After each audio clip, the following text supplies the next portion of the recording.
Got you a chocolate croissant, but I took a bite out Oh, and oh, I don't care. I'll eat it. I know you're as organic you could and have the other end. you're as pastured, organic, and free range as it gets, man. I would eat it half eaten, no problem. How's um, it going, man? How's it going? really good, really good. I am just playing around with the screen here, but Do all your right, thing, no problem. This is all like a organic. organic slash improv effort that we're trying to look and sound professional at. So I just had a few sips of my coffee, and I just had a bite of my chocolate croissant. So I'm a little bit fueled by organic caffeine and some good fat and sugar.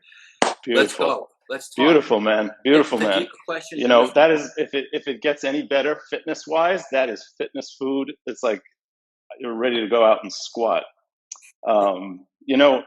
All jokes aside, I think I've been really looking forward to catching up and chatting with you. I've passed and crossed paths with you over the years in various gyms, and then probably in most recent years at Dave's Space, you had a spot there.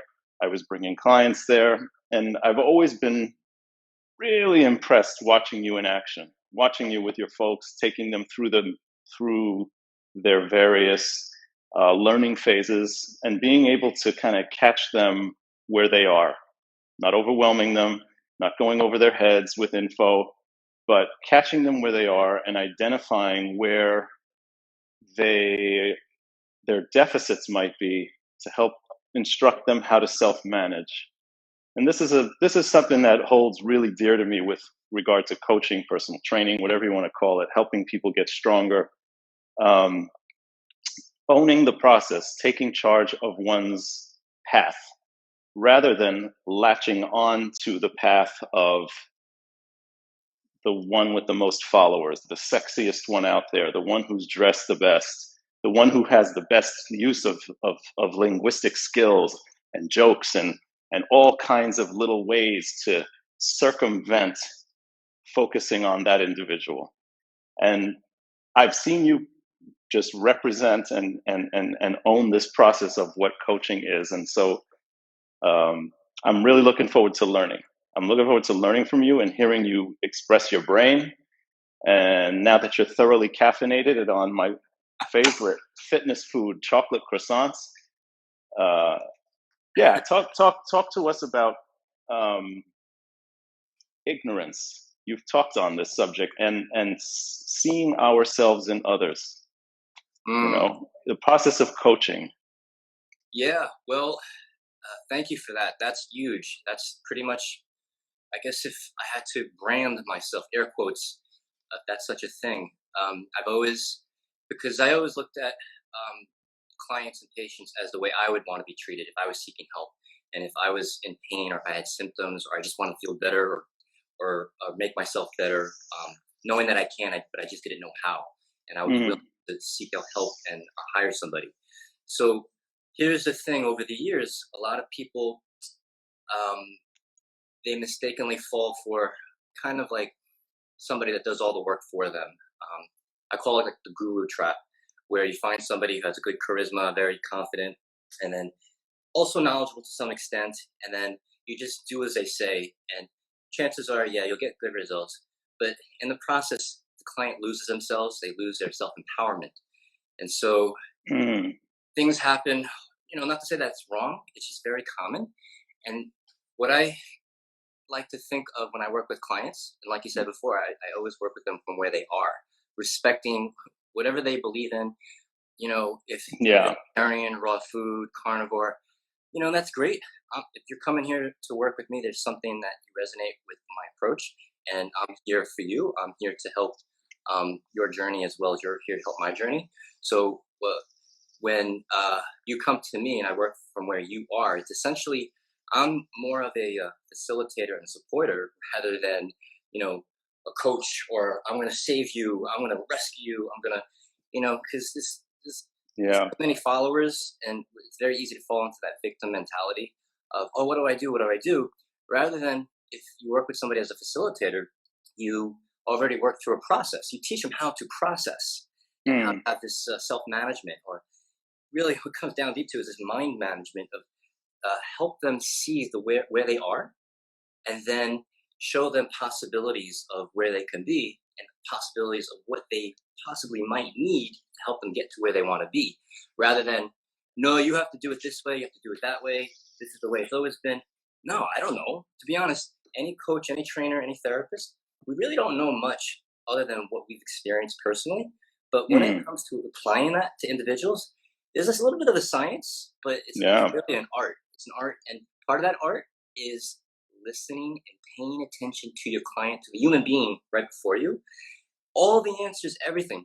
I used to, I've been doing this 25 years, and I've studied, I've read, I've went to mentors, I've spent lots and lots, hundreds of thousands of dollars over the years, um, You and me trying to both. be the best, trying to be the best.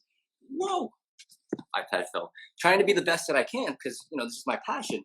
But then what I realized was all the answers, everything I needed to do and to be to help the individual for me was always there.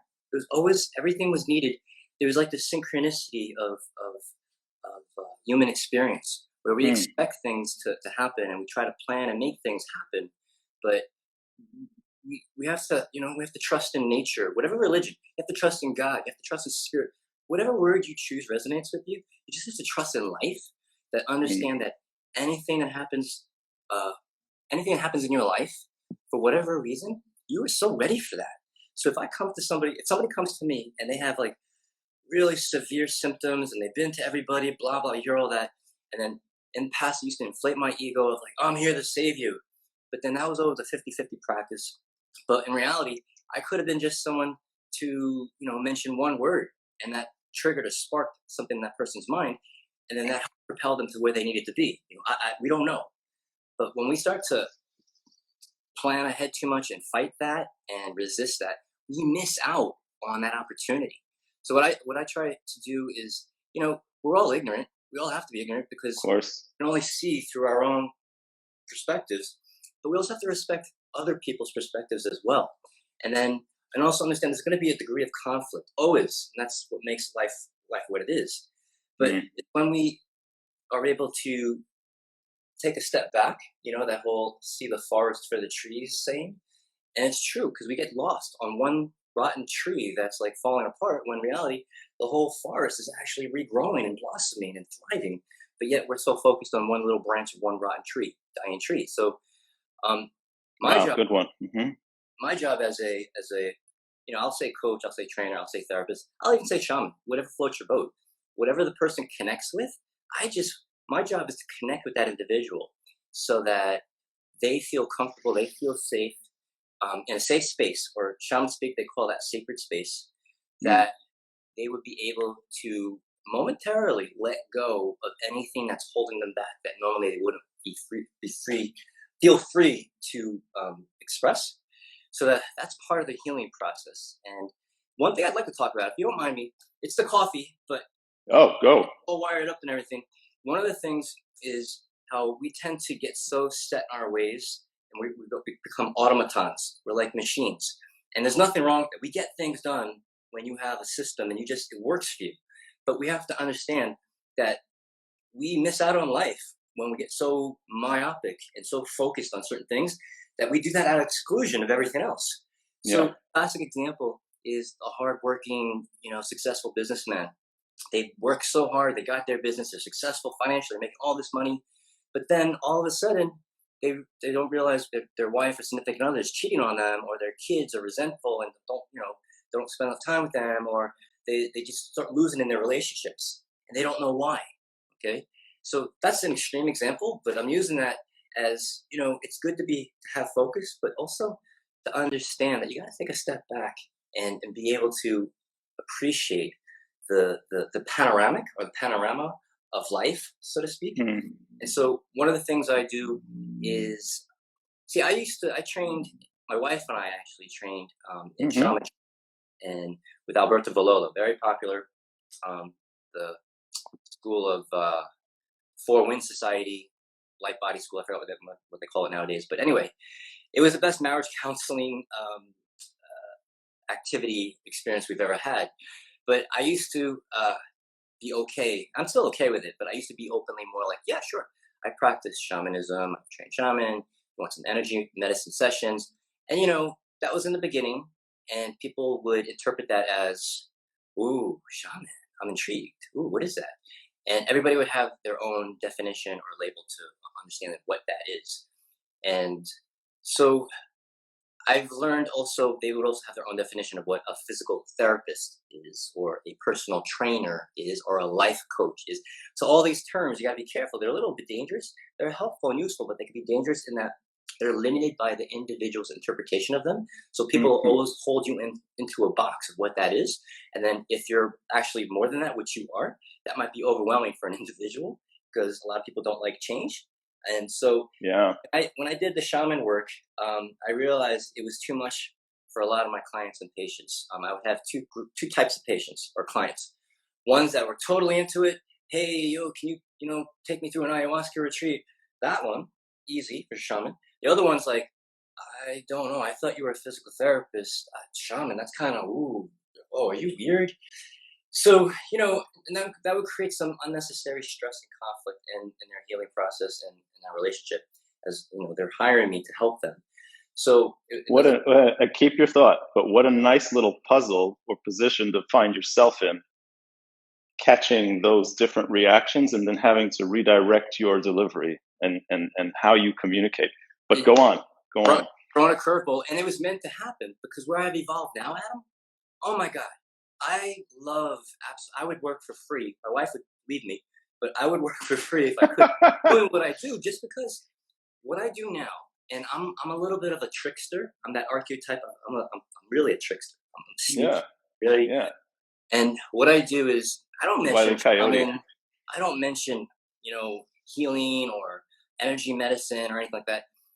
People come to me with their expectations of who I am. Usually they're referred to me, and usually it's either one of two situations. One, they have chronic symptoms, or two, they just want to get better performance or be better and be healthier, whatever it may be. So they have no other expectations other than that. Many of them have never even known me before when I went through that shaman from the mountain stage, and so I don't mention any of that. But I'm still doing as much shaman work, energy work as I've ever done, just because it's part of the work. See, this is where it Hmm. comes down to coming to where a person is, and not overwhelming them with your ego's needs to be validated by your identities and labels you attach yourself to. I'm a physical therapist. I have a doctorate. I'm blah blah blah. It's really about how can I help you? I'm here for you. I'm here for you. I'm in service of you. Um, what can I do for you? And then they usually tell us something about their body here and there. And one of my gifts that I'm very happy and blessed to have, um, that I've trained over the years, I could. I'm very observant with movement. Very observant with how people carry themselves, their posture. I could just watch somebody walk for like 5 seconds, and I could tell a lot. I Hmm. can guess a lot. Better word. I can guess a lot because I can never really know everything. And then when they tell me their story, because that's all we really are, storytellers. Hmm. That, and I'm a listener, and I put those two things together, and I'm not saying miracles happen, but healing accelerates. And it's just a beautiful, I'm a dancer, not in real life. Hmm. Um, a, Oh, we you and me both. we're Yeah. dancers. We feel the rhythms. We go with that flow, and you when you offer that safe space for a client, they feel it. They may not consciously think it, but they could feel it. They feel comfortable, and so they start to ease up. They start to move. They start to reveal more through their movements, um, because your body is really an expression of what's on your mind, and there's really no difference between the mind and the body.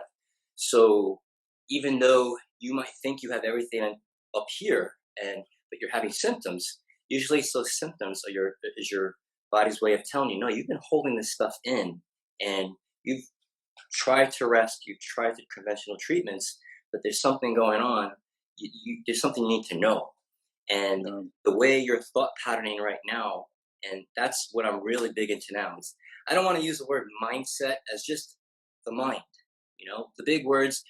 I get into trends because that's what people get into, but I use them because it's part of my practice. I have to be aware of what other people are being exposed to and what they're influenced by, because there's so many influencers. So when they come to me, I have to have some baseline understanding or knowledge, and then when it ultimately comes down to that individual, what they're coming to see me for, um, you could be amazed at how their body reflects everything consciously and subconsciously and unconsciously. And then even if they're not ready up here to face their deeper issues, which is usually the case, I can get into some case studies. Usually is the case when these are chronic, they've been through everything, they've conventional medicine has ruled out every typical serious pathology, but they're still Mm, inconclusive.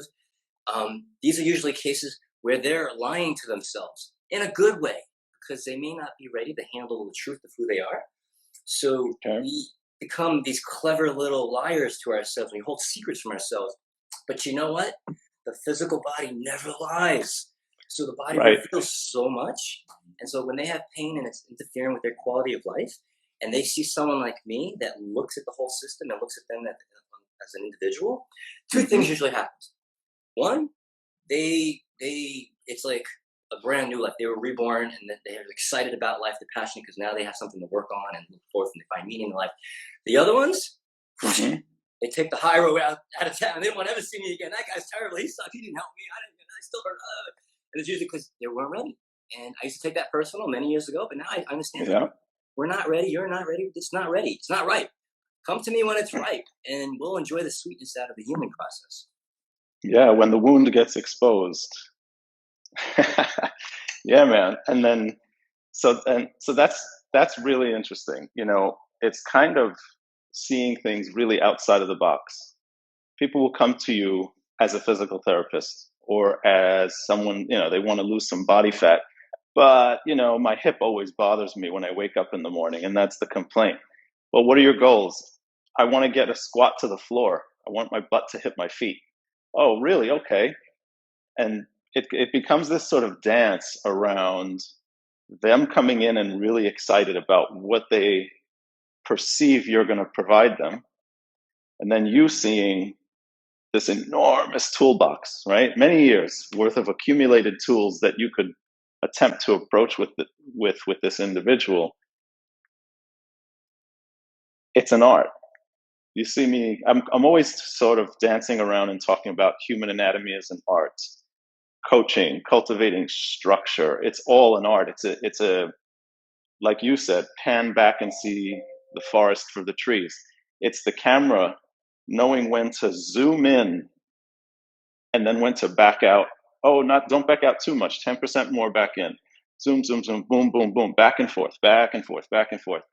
To then catch that little nuance where the person or the individual kind of sees what you're asking of them, but at the same time not overriding their current threshold of control. We'll say in an exercise context, you ask somebody who comes in, they want to improve their squat. You have a series of things you take them through. First, assessment and evaluation, see how they move, how do they squat. Then you'd sort of tailor. Correct me if I'm wrong. I'm kind of paraphrasing some of your process here, so I may be off. But you're going to first observe and see how they move. No information. Just let me see you squat.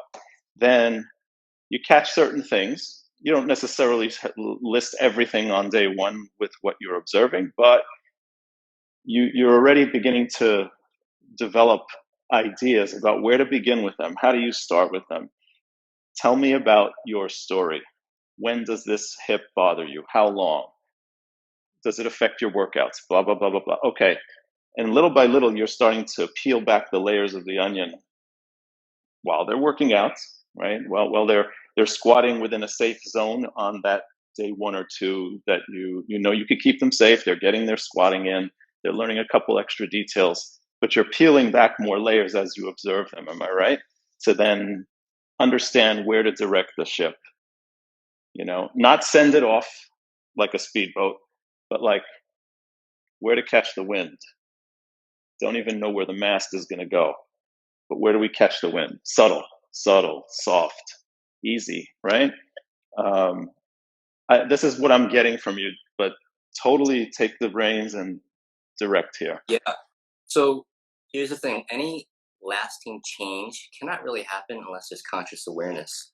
Mm. Many people don't realize they have their asses in their necks, or Mm-hmm. their abs in their backs, or they don't realize that when they're walking, they're leaning 20 degrees off to the left, and that's why their lower back or their left SI joint is, out of place, or whatever word they use. Yeah.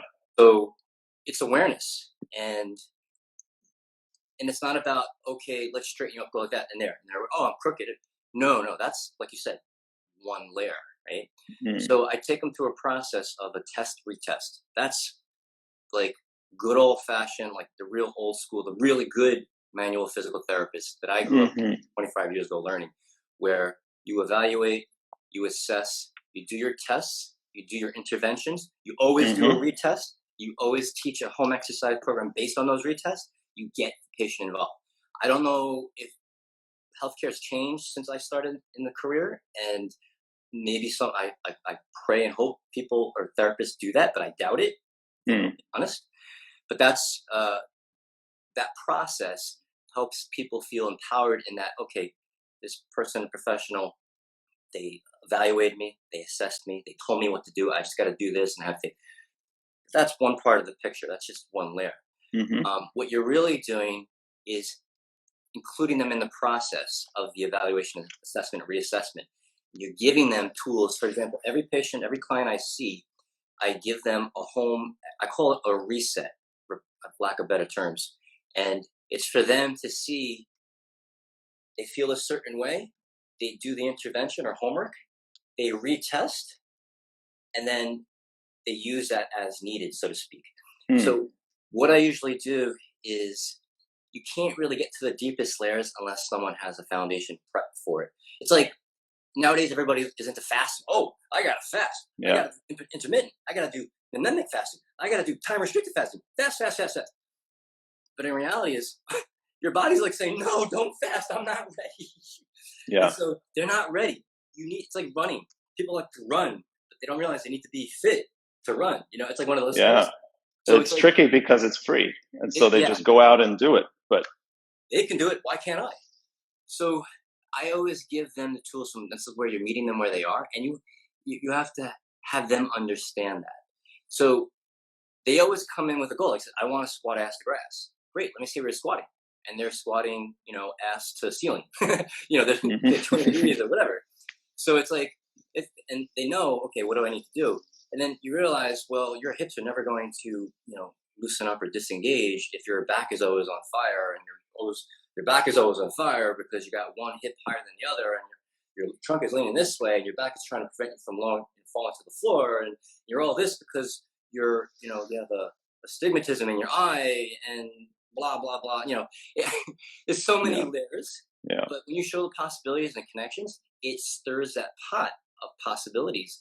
Then they start saying, you know what, this is going to take a lot of work, and you know what, this makes sense to me, and you know what, I want to do that work. I want to do this work because this guy is showing me that of things I was never aware of. I want to change. And then I'm like, Hmm. goosebumps. I'm like, if you killed me now, if I died now, I lived a life.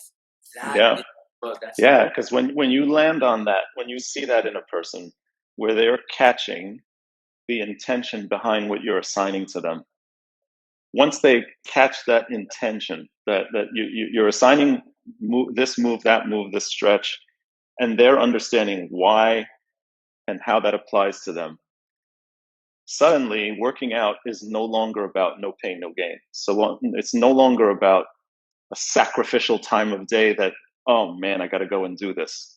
It's no longer about posting your workout on Facebook and then lamenting about how difficult it was, but somehow you got through it.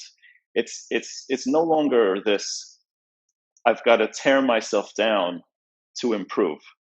It's much more about, bam, it's an inspiring effort. That's what drives the commitment to taking care of oneself. That's what drives the desire for longevity, because you're learning what applies to you, to your physicality, to your history of injuries or surgeries or traumas or It could go back to birth trauma, whatever it is that created this compensatory, beautiful machine you're existing in. You're learning how to manage it for your own longevity. I'm again paraphrasing. I'm trying to put it into a fun story in a way, because you and I could go down real fun details and stuff, but I know a lot of folks that are popping in here are a little bit more lay people. They're not in our industry, and so I'm trying to put it into this almost into a story. But it's fascinating what you're bringing up about early on in terms of learning to delineate these titles that we assign to professionals or people we seek out help from, figuring out from the practitioner side, they're coming in asking for this. Do I give them all the 10 things I know? No, that's not a good idea, because you're going to go way over their head. They're asking for this, offer them this. But then as a practitioner, as a sculptor, as an artist, you're through observation and listening, paying attention to that individual. You as a coach are learning how to teach them to see where they are. Teach them where the mirror is and stand in front of that thing naked, like we used to hear. And now start learning how to work with this.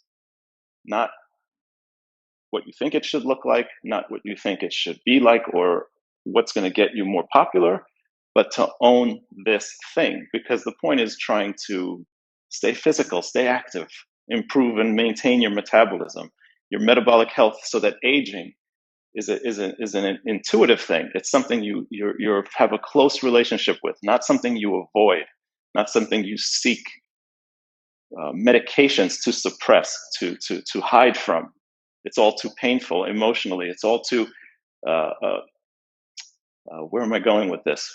I'm on a tangent here, but the process of owning one's physical, mental, and psychological future really comes down to being willing to take on your own project, your own sculpture, and pay really close attention. Know when to use a grinder on that thing and go hardcore, and know when to back off and use the finest sandpaper you can find to just buff the edges so that the light hits it just right.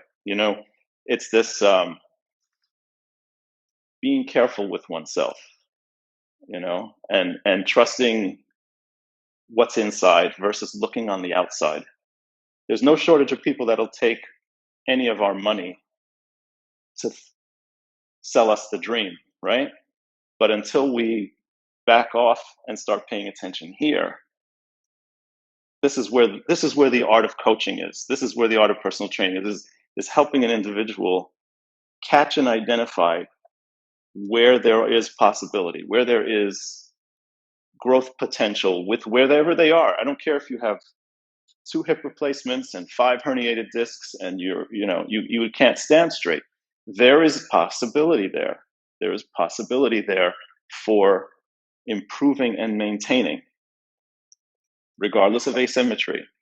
Or you're 20 years old trying to get your butt to the floor under 300 pounds. You see, so the continuum line is very long. Yeah. Where do they fall? How do we catch that? How do we catch and dance around where they fall? It's about you hit it on the nail when you said we're pretty much a mirror for our clients, and they're mirrors for us. It's a two-way. It's always. Oh, amen. And a lot of the stuff I found, if I had an issue, if something rubbed me the wrong way or whatever with a client or whatever, I'm wise enough. I'd like to think right now that that's really me. That's not the client. That's they're reflecting back of aspects of me that I may not be aware of, and so I'm eternally grateful to be able to spot that. And then the more we're not able to spot that, the more that reflects as well. So it's ultra important for coaches, trainers, therapists, clinicians in general to work on themselves like eternally. Because if you're going to be working with another individual, well, that's a huge responsibility. That's like being a Marvel superhero. You have superpowers that you realize that people are coming to you for help. So you got to be the best version of you, or just the best of the best of you, not to everybody else, of you, so that for whatever it is, because you don't know, you'll never really know exactly um, why these two souls have come together. I use the S word, sorry. That's So, cool. I'm just kidding, because people get crazy, weird. Soul click. Who is this guy? Howard Beach. Got me already. So, we're two souls, and that's one of the things I've always uh, kind of entertained, because it's a word. It's like Mm. all our labels. It's just a word that we use as a reference, and references are only as good as what the experience of each individual of that thing that we have a word for, and it's Mm. based on our past. And if we get stuck on that, we get stuck in the past. So by reflecting back to our clients who we are, bringing them to the present of potential, not to say you or us are the potential for clients to be. No, we don't want them to be Mm-hmm. like us. We want No. them to feel free and comfortable. And that's the word, being free and comfortable with being uncomfortable, of being whatever they're experiencing right now, of who they think they are right now. Oh, I'm overweight. Oh, I'm hurt. Oh, I'm never going to make money. Oh, don't ignore that, of course. Yeah. Be comfortable. Be comfortable with that uncomfortableness, so to speak, so that you could do whatever it is you need to know, or whatever you need to learn through that symptom, which is whatever you're experiencing right now. Yeah. So you can only do that when you're as connected to your relationship with yourself is going to reflect with your relationship with others, obviously. So when you're in this healing professions, which is what training and therapy and healthcare is, Yep. so it's that's often neglected, um, as far as self-care, because Yep. you're reflecting that back to them. And how are they going to be able to help themselves if you don't help yourself? You know how many physical therapists I know that get caught into the game, the healthcare game? It's just so stressful, and I'm done with putting down the healthcare system, of putting down other therapists and clinicians. That's on the surface easy. It's a reactionary process. I'm talking more about understanding why this is here in the first place. Why does this exist? And it exists because we did that. It's a society. You know, just use the term capitalism, not to get political or anything like that, because I know people are sensitive with these words. It's just that you got to make money to pay your rent. So it's expensive to live in New York City, for example. Mm-hmm. So you got to work. And sometimes you got to do things you don't want to do, but that's the process we've all agreed upon as being citizens of this country, of this planet, whatever. Mm-hmm. So sometimes we get lost in that process for the greater process of reality of what's really going on. So meaning we think, oh, I'm just going to be a slave for this job for the rest of my life. For physical therapists in that field, oh, I'm only getting paid such and such amount for this insurance, so I have to see 10 patients an hour, and I can't really take care of myself. I'm gonna, whatever, gain weight, get out of shape, go on medications. Not that that's bad, but I can't take care of myself because I'm having hard enough time taking care of my business. That's Mm. not healthy, right? So Mm-hmm. we have to start having a discussion, with not having some kind of definitive, this is what health is, but we have to have a talk of what's the possibility of health, what's its Mm-hmm. potential. And what I usually bring up is, maybe rather than having a concise definition that would limit that term or word, maybe health is something that's ongoing. It's a process. Maybe health is this totality, this wholeness of the potential of a human being can be. Maybe it's not just a separation of mind, body, and spirit, soul, spirit. Maybe it's like all of that as one. Maybe Yeah. if we have an understanding, when you have an understanding, there's no longer any conflict or a need to agree or disagree, or let's agree to disagree, that old cop out. It's really just an understanding of, hey, look at that forest. This is amazing. And then even that's a judgment, but it's more of just like, it's the reality of what's going on before us right now. And it's very hard. I was just reading somewhere, Mm. it's we could live without food for a few weeks. We live without water for a few days. We live without air for a few minutes, but we can't live without 3 seconds without thinking. We always have a thought every 3 seconds. So it's like that's how powerful our mind is, and we Hmm. take that for granted of how that can take the wheel, that can take the reins and drive our bodies to all different directions of chaos. And we don't even realize why we do things. We don't realize why we, eat too much of this, eat too much of that, and why we have symptoms. Because our mind has us so focused because we're so afraid and we want to be safe. So we to be safe, we stick with what we know, which is on our past experiences, Hmm. and you just go with that. And that's what I call, and this is how I'm going to drive it back home to the physical body. Those are what I call holding patterns that in our physical body, our CNS central nervous system has these these programs that keeps us safe, and it conserves energy. We're built for survival and to conserve energy because we don't know when the next feast or famine is going to come. So we're going to economize as much as we can. We're going to get away with it, whatever we can get away with. So we have these holding patterns in which we move a certain way, and they may have been appropriate and successful in the past for us, but Mm. when we update them, when we don't update them, we usually start to have, we usually surpass the thresholds of some soft tissues, and we start exhibiting or expressing symptoms. And then usually when we have symptoms, whether it be physical symptoms or mental, emotional pain or psychological symptoms, it's usually we have to update. Uh, we have to update our software. And so Mm. these holding patterns are like, for example, I'm really big on human locomotion, on gait patterns. And I, the biggest bang for my buck when I work with somebody to get the immediate results and the most lasting is how do I connect it to the way they do something thousands of times a day? Well, we're all into doing steps. So if I can integrate it into the way you're walking without conflicting the system so much that you can no longer walk because you're like frozen, like, it's more of just like, how can I throw something at them so that they can practice it thousands of times a day so it becomes ingrained into the system, into a new habit. Understanding, the research shows, I just posted this the other day, it takes 3 weeks for us to develop a thought that will be something worthwhile. And they usually say that, oh, it's 3 weeks to develop a habit. But no, the research is actually showing it takes about 63 days, it takes about Mm. a couple of months of that consistent thought to actually become a habit that is something that's more sustainable, something that lasts longer. So, human locomotion, if you're Mm. a clinician or trainer or anybody out there, that's the big thing right now. And Bingo. I'm not talking about like you're walking wrong. This is the way you walk. No, there's so many posture Nazis out there. It's like Oh, yeah. I'm more about awareness. Like I said before, you can't make any real lasting change unless there's conscious awareness, right? So Right. one of these things, and you have to work in layers and understand where a person is in their journey, is to stir that pot of understanding. Is, for example, one thing that you ever notice, everybody does this.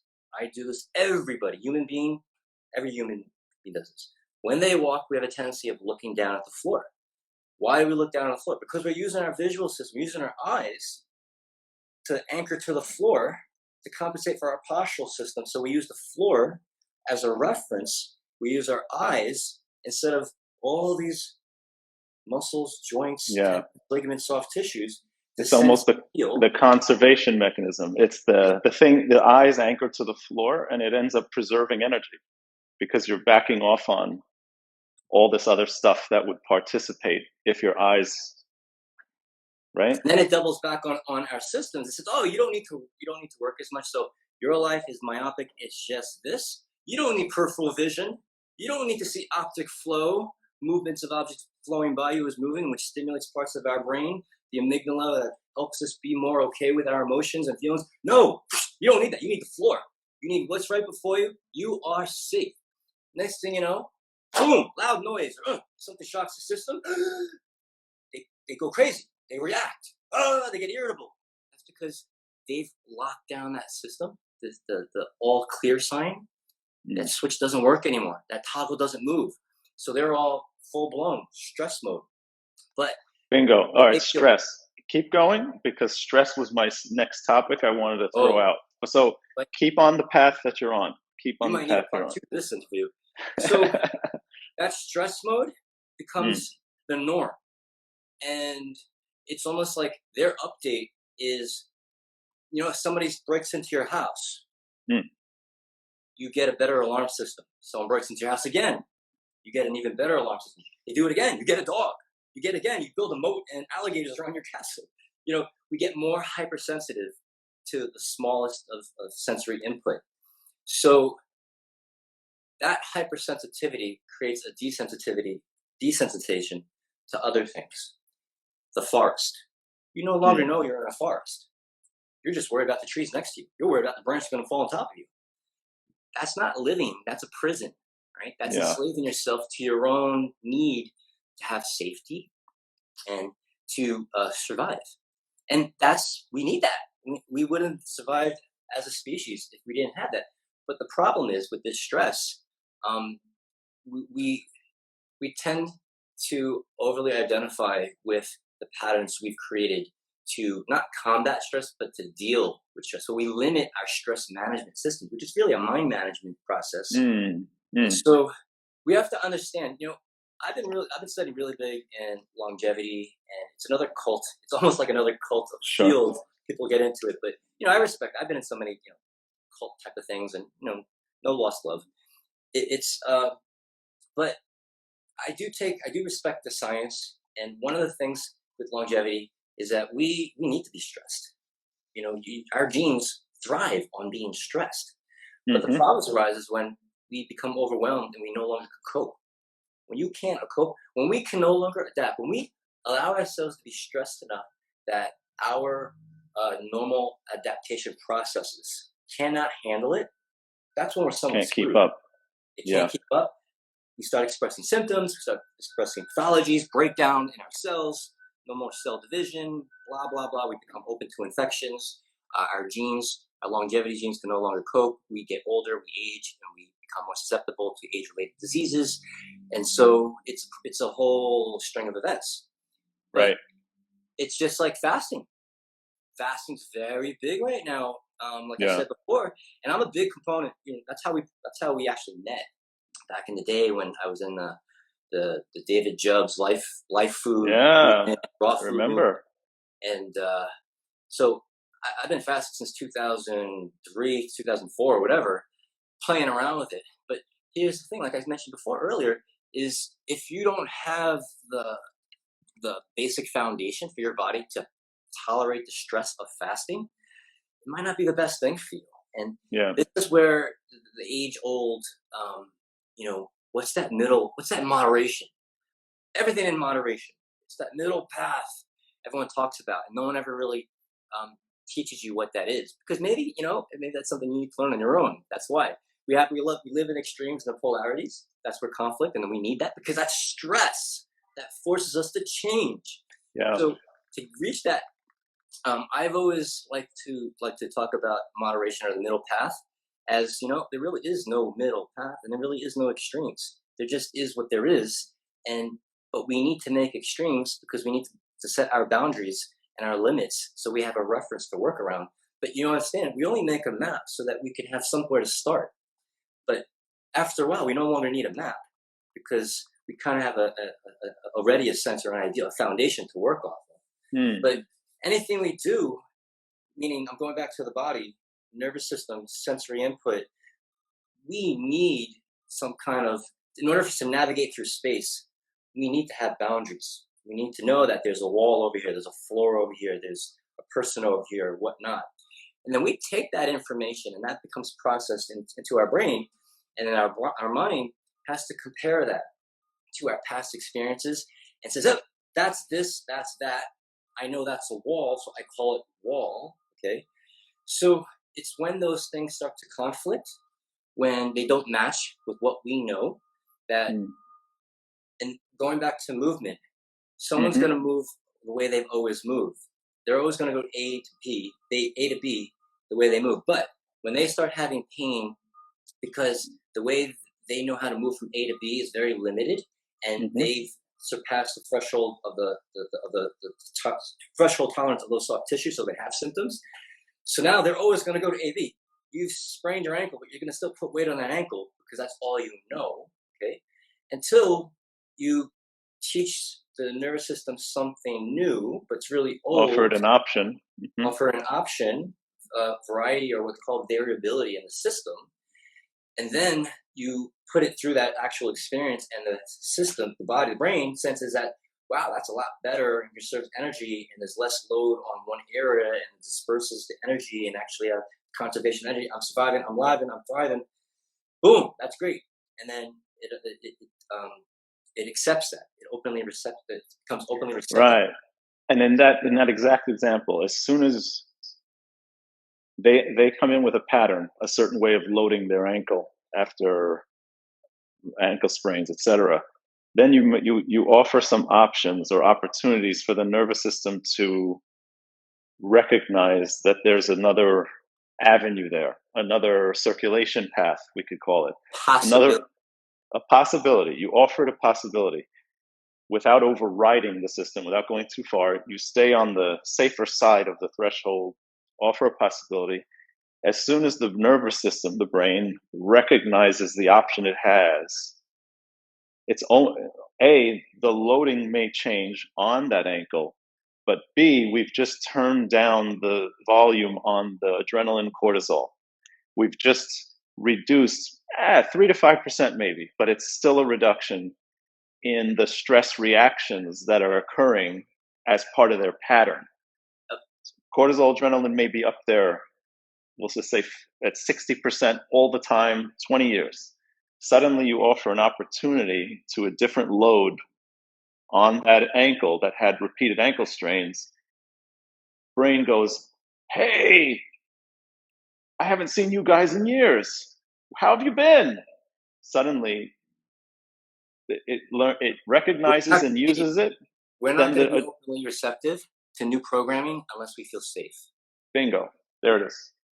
Okay, so to put it in a clinical perspective for the average layperson, you come in with whatever symptom, back pain, and through the evaluation, we find out that back pain, there's hypertonicity of the lumbar spinal extensor muscles, hypertonicity of the hip flexors, pulling the pelvis in a certain direction. These are just classic patterns, and it hurts when you walk and you put too much weight on your left leg. You feel pain on that left, lower back or whatever. So you unload them, put them on the table. You have them become aware of the hypertonicity. Oh, that's a tender spot.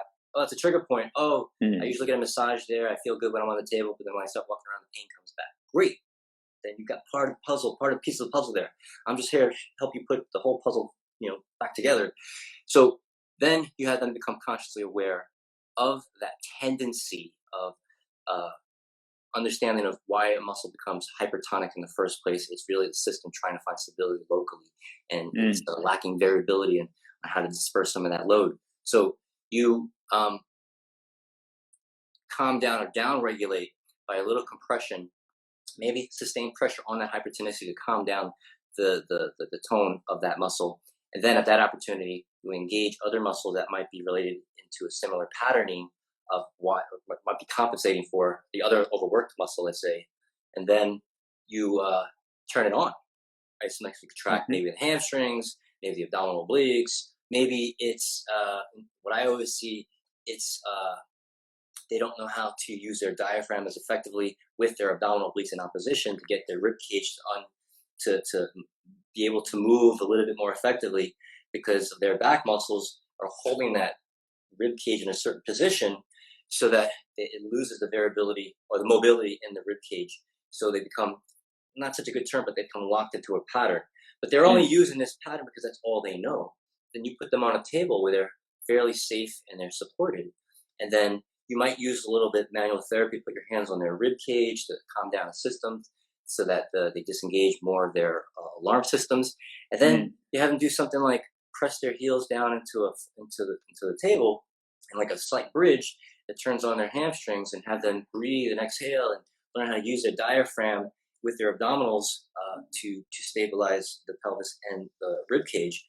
And then what happens is their back starts to relax, and then you get them in another position, lie them on their side, so it opens up their rib cage from behind, and then you have them use their abdominal obliques to oppose their ribs in their front, so that the ribs in the back, their upper back can open up when they take an inhale, and right away the brain says, I am safe. I could breathe. I could Mm. expand my lungs more than I normally would when I'm standing upright against gravity. Because as a human being, I am upright against gravity, but I am losing the battle against gravity. I'm losing the battle of my limited knowledge of what a human being is because I'm not living up to society's definitions of what a human being is. So I'm going to tighten up. I'm going to tighten up in fear, and I'm going to hold this pattern because it's all I know. And then yeah, I have to see it here on my phone. I'm gonna lock Post myself. again, post again. Dopamine, get it So going. I Oh, become okay, good, so good. myopic, Yeah.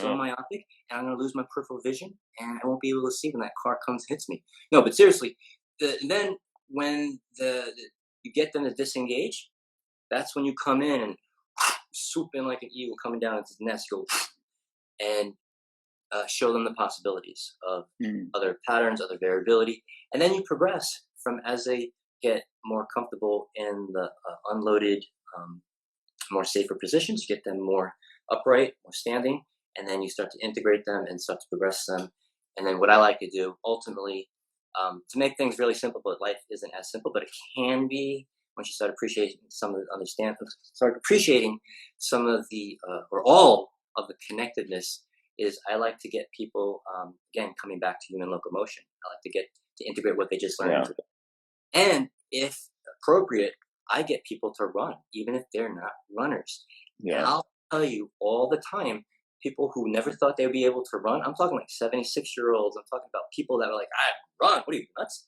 Once you put all the players in place and you make all the connections that make sense to the system, the nervous system, mm. and you stimulate those areas to some degree in a safe manner, and then you have to lock it in so it becomes useful to the brain, you get them running, which is just basically an expression of ultimate expression of human force absorption and production, Hmm. and also understanding that your brain, our body is very specific to activities. So if you're doing the same thing as far as exercise, same time every week, every month, every year, you're going to adapt to that.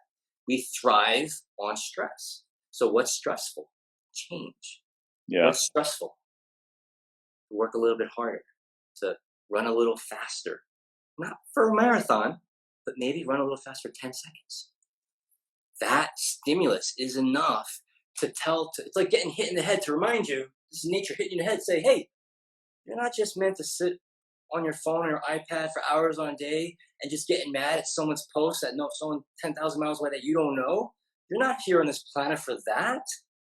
yeah. So movement, movement is super powerful, and this is what I help teach people. I start from where they are, but ultimately I have them buy in to the very fact that they are their own best therapist, their own best trainer.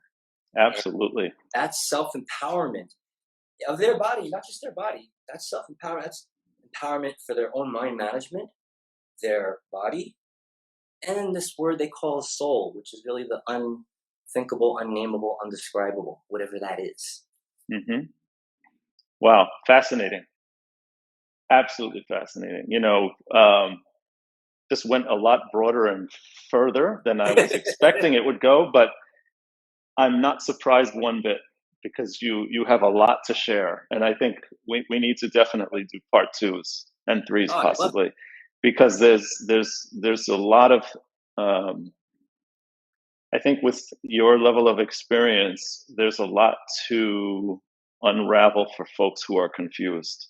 I think, look, everyone wants to lose body fat, get stronger, and be sexy and feel good and not have pain and not respond and react to other human beings with alarm. We're all hoping that that doesn't happen in our day to day and that we can get fit and strong until we're old. However, digesting and simplifying and teasing out the what is available to oneself is really the hard part because of the nature of how information comes at us. It's coming at us in scrolling patterns, in marketing plans, in so many different ways, and so the level of confusion for around things around personal fitness and health and longevity are taking people in a lot of different directions. So it's conversations like this that I really appreciate you taking the time to do this, to help, help folks to see that it isn't as complicated as we've made it. It's not as complicated as what is being sold to us. It's a lot simpler, and it does require, some fair degree of looking at oneself and where we're in our own way. But once you catch where the possibilities are, then navigating this process becomes way easier. Um, and I thought, anyway, all that to say is this has been awesome. This has been Yeah, awesome. thank And you. I mean, I had a whole list of things that, maybe we'll touch on this and this. Look, I've got it right here. We'll talk about this, and this. But I mean, we've definitely opened up the kettle of fish here. So let's do it again, man. I really Yeah, I'd love appreciate to. you and your time. And maybe we'll get a meal and an espresso or something cool like that soon. I'll join you and Antonio, for Donuts. one of those Sunday walks in the sun. And Love to. yeah, man. So, and I'm gonna tell people where I know you're in Howard Beach, Queens. Or Yes, Howard Beach is Queens or Brooklyn? I always that's confuse that Queens, line. right? Yeah, Howard yeah. Beach, Queens. Okay. But At my garage. share where people could find you to learn more, because you even have a YouTube channel. Go Yes. for it. Tell people where you're at. So find me up on YouTube. Subscribe. Please subscribe. I'm posting 3 times a week. I don't care if there's like 5 views, and I have 64 subscribers. It's Michael Jocson, or Jocson, JOCSONPT. That's my latest one. Also find me on Instagram over here, Natural Born Healer. I'm on Facebook as well. But definitely go on my YouTube channel. That's where I'll be posting. I do it it's a love, passion, and Yeah. it's right now for people to have some authenticity, some realness, and some practicality of how to take care of themselves. So I'm trying to post videos that pertain to aspects like that. And Yeah. Amen. so check that out. Very cool, man. Love the work you're doing. And Thank you. yeah, we will pick up, I promise. All right, brother. Take care. You have So a good much. day. You too.